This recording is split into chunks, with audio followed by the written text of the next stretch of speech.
The Russian Sleep Experiment. Russian researchers in the late 1940s kept 5 people awake for 15 days using an experimental gas-based stimulant. They were kept in a sealed environment to carefully monitor their oxygen intake so the gas didn't kill them, since it was toxic in high concentrations. This was before closed-circuit cameras, so they only had microphones and 5-inch thick glass porthole-sized windows into the chamber to monitor them. The chamber was stocked with books, cots to sleep on, but no bedding, running water, and a toilet, and enough dried food to last all 5 for over a month. The test subjects were political prisoners deemed enemies of the state during World War II. Everything was fine for the first 5 days. The subjects hardly complained about having been promised, falsely, that they would be freed if they submitted to the test and did not sleep for 30 days. Their conversations and activities were monitored, and it was noted that they continued to talk about increasingly traumatic incidents in their past. And the general tone of their conversations took a darker aspect after the 4-day mark.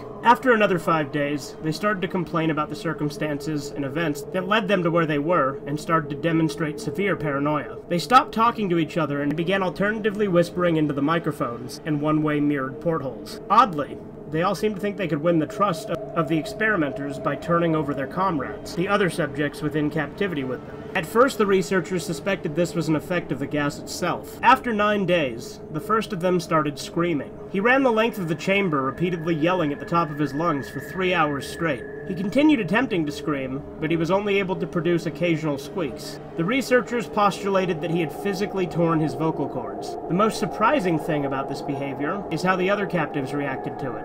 Or rather, didn't react to it. They continued whispering to the microphones until the second of the captives started to scream. The 2 non-screaming captives took the books apart, smeared page after page with their own feces, and pasted them calmly on the glass portholes. The screaming promptly stopped, so did the whispering into the microphones. After 3 more days passed, the researchers checked the microphones hourly to make sure they were working, since they thought it impossible that no sound could be coming with 5 people inside. The oxygen consumption in the chamber indicated that all 5 must still be alive. In fact, it was the amount of oxygen 5 people would consume at a very heavy level of strenuous exercise. On the morning of the 14th day, the researchers did something they said they would not do to get a reaction from the captives. They used the intercom inside the chamber, hoping to provoke any response from the captives they were afraid were either dead or vegetables. They announced, "We're opening the chamber to test the microphones. Step away from the door and lie flat on the floor or you will be shot. Compliance will earn one of you your immediate freedom." To their surprise, they heard a single phrase in a calm voice respond, "We no longer want to be freed." Debate broke out among the researchers and the military forces funding the research.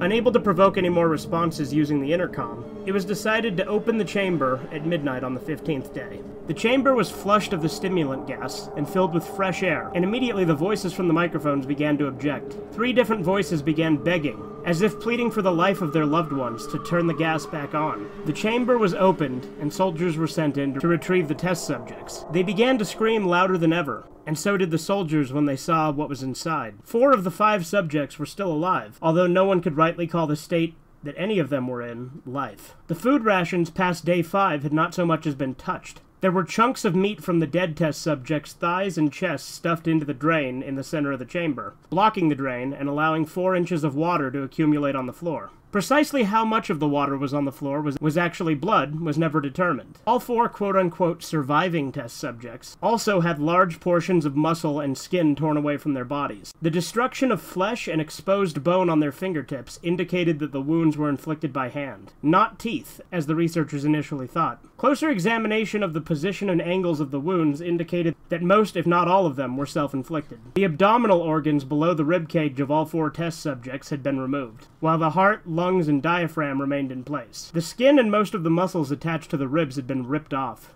exposing the lungs through the rib cage. All the blood vessels and organs remained intact. They had just been taken out and laid on the floor, fanning out around the eviscerated but still living bodies of the subjects. The digestive tract of all 4 subjects could be seen to be working, digesting food. It quickly became apparent that what they were digesting was their own flesh that they had ripped off and eaten over the course of days. Most of the soldiers were Russian special operatives at the facility, but still many refused to return to the chamber to remove the subjects. They continued to scream to be left in the chamber, and alternately begged and demanded that the gas be turned back on, lest they fall asleep. To everyone's surprise, the test subjects put up a fierce fight in the process of being removed from the chamber. One of the Russian soldiers died from having his throat ripped out, and another was gravely injured by having his testicles ripped off, an artery in his leg severed by one of the subject's teeth. Another 5 of the soldiers lost their lives if you count ones that committed suicide in the weeks following the incident. In the struggle, one of the 4 living subjects had his spleen ruptured, and he bled out almost immediately. The medical researchers attempted to sedate him, but this proved impossible. He was injected with more than 10 times the human dose of a morphine derivative, and still fought like a cornered animal, breaking the ribs and arm of one of the doctors. When his heart was seen to beat for a full 2 minutes after he had bled out to the point that there was more air in his vascular system than blood, even after it stopped, he continued to scream and flail for another 3 minutes, struggling to attack anyone in reach, and just repeating the word more, more, over and over, weaker and weaker, until he finally fell silent. The surviving 3 test subjects were heavily restrained and moved to a medical facility. The 2 with intact vocal cords continuously begged for the gas, demanding to be kept awake. The most injured of the 3 was taken to the only surgical operating room that the facility had. In the process of preparing the subject to have his organs placed back within his body, it was found that he was effectively immune to the sedative that they had given him to prepare him for surgery. He fought furiously against his restraints when the anesthetic gas was brought to put him under. He managed to tear most of the way through a 4-inch wide leather strip on one wrist, even through the weight of a 200-pound soldier holding that wrist as well. It only took a little more anesthetic than normal to put him under, and the instant his eyelids fluttered and closed, his heart stopped. In the autopsy of the test subject that died on the operating table, it was found that his blood had triple the normal level of oxygen. His muscles that were still attached to his skeleton were badly torn, and he had 9 broken bones in his struggle to not be subdued. Most of them were from the force his own muscles had exerted on them. The second survivor had been the first of the group of 5 to start screaming. His vocal cords destroyed as he was unable to beg or object to surgery, and he only reacted by shaking his head violently in disapproval when the anesthetic gas was brought near him. He shook his head yes when someone suggested, reluctantly, they try the surgery without anesthetic, and did not react for the entire 6-hour procedure of replacing his abdominal organs and attempting to cover them with what remained of his skin. The surgeon presiding stated repeatedly that it should be medically possible for the patient to still be alive. One terrified nurse assisting the surgery stated that she had seen the patient's mouth curl into a smile several times whenever his eyes met hers. When the surgery ended, the subject looked at the surgeon and began to wheeze loudly, attempting to talk while struggling. Assuming that this was something of drastic importance, the surgeon had a pen and pad fetched so that the patient could write his message. It was simple: keep cutting. The other 2 test subjects were given the same surgery, both without anesthetic as well, although they had to be injected with a paralytic for the duration of the operation. The surgeon found it impossible to perform the operation while the patients laughed continuously. Once paralyzed, the test subjects could only follow the attending researchers with their eyes. The paralytic cleared their system in an abnormally short period of time, and they were soon trying to escape their bonds. The moment they could speak, they were again asking for the stimulant gas. The researchers tried asking why they had injured themselves, why they had ripped out their own guts, and why they wanted to be given the gas again. Only one response was given: I must remain awake. All 3 subjects' restraints were enforced, and they were placed back into the chamber awaiting determination as to what should be done with them.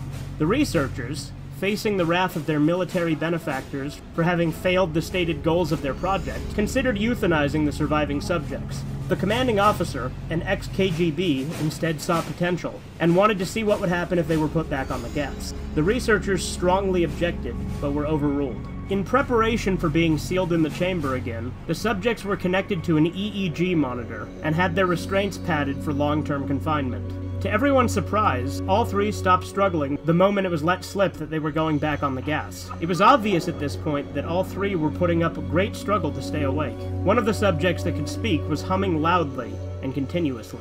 The mute subject was straining his legs against the leather bonds with all his might. First left, then right, then left again, for something to focus on. The remaining subject was holding his head off a pillow and blinking repeatedly. Having been the first to be wired for EEG, most of the researchers were monitoring his brainwaves in surprise. They were normal most of the time, but sometimes flatlined inexplicably. It looked as if he were repeatedly suffering brain death before returning to normal. As they focused on paper scrolling out of the brainwave monitor, only one nurse saw his eyes slip shut at the same moment his head hit the pillow. His brainwaves immediately changed to that of deep sleep, then flatlined for the last time. as his heart simultaneously stopped. The only remaining subject that could speak started screaming to be sealed in now. His brainwaves showed the same flat lines as the one who had just died from falling asleep. The commander gave the order to seal the chamber with both subjects inside, as well as 3 researchers. One of the named 3 immediately drew his gun and shot the commander point blank in the eyes, then turned his gun on the mute subject and blew his brains out as well.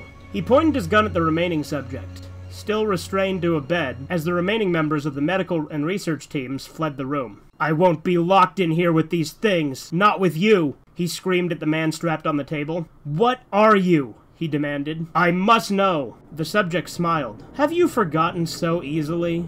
the subject asked. "We are you. We are the madness that lurks within you all, begging to be free at every moment in your deepest animal mind. We are what you hide from in your beds every night. We are what you sedate into silence or paralysis when you go to the nocturnal haven where we cannot tread." The researcher paused, then aimed at the subject's heart and fired. The EEG flatlined as the subject weakly choked out, "So nearly free."